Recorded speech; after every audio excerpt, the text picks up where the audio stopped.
Quel est ton moment du genre? Je cherchais du cuivre et j'ai trouvé de l'or. J'ai proposé d'aider ma voisine à déplacer quelques meubles. Je pensais passer 1 heure à porter 2-3 cartons, rien de plus. Mais j'étais loin d'imaginer dans quoi je mettais les pieds. Cette dame âgée avait emménagé dans l'appartement d'à côté 1 mois plus tôt. On se croisait parfois, elle me faisait toujours un petit signe de la main, mais on n'avait jamais vraiment parlé. Un samedi matin, elle a frappé chez moi, l'air un peu gêné. Elle m'a expliqué que ses enfants lui avaient apporté du mobilier, mais n'avait pas pu rester pour l'aider. Elle avait besoin de bras pour bouger une commode et peut-être 2 ou 3 autres trucs. Elle disait que ça prendrait 30 minutes et qu'elle me donnerait 50 €. J'ai accepté. Je n'avais rien de prévu ce week-end et ça me paraissait facile. Quand je suis entré chez elle, j'ai compris direct que c'était beaucoup plus compliqué. Des cartons partout, des meubles posés n'importe comment. L'appartement ressemblait à un chantier. Elle s'excusait sans arrêt pour le bazar. Ses enfants savaient tout déposer et étaient repartis, sans rien ranger. Elle ne savait pas par où commencer. Au lieu de déplacer juste la commode, j'ai passé la journée entière à l'aider. On a installé le salon, organisé la cuisine, accroché des cadres. Elle voulait que je rentre plusieurs fois, mais en vrai je passais un super moment. Elle racontait des histoires incroyables de sa vie, et son café était le meilleur que j'ai jamais bu. Le soir, elle a insisté pour commander une pizza pour nous deux. En mangeant, elle m'a confié pourquoi elle avait déménagé ici. Son mari était décédé 6 mois plus tôt. Elle ne pouvait plus garder leur ancienne maison. Ses enfants vivaient loin, chacun dans une autre ville. Pour la première fois depuis 50 ans, elle se retrouvait seule et galérait avec tout,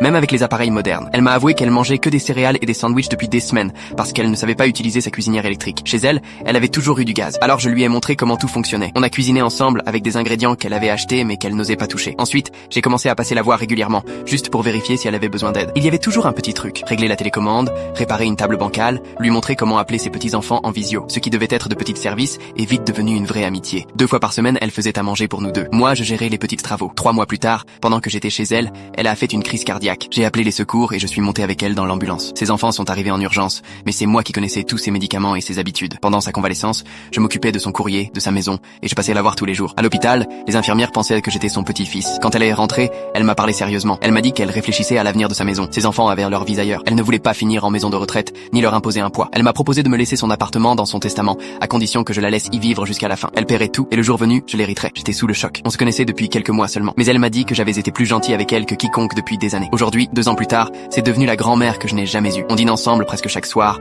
on regarde des vieux films le week-end, et elle m'apprend à cuisiner comme un chef. Tout ça parce que, un matin, j'ai accepté de bouger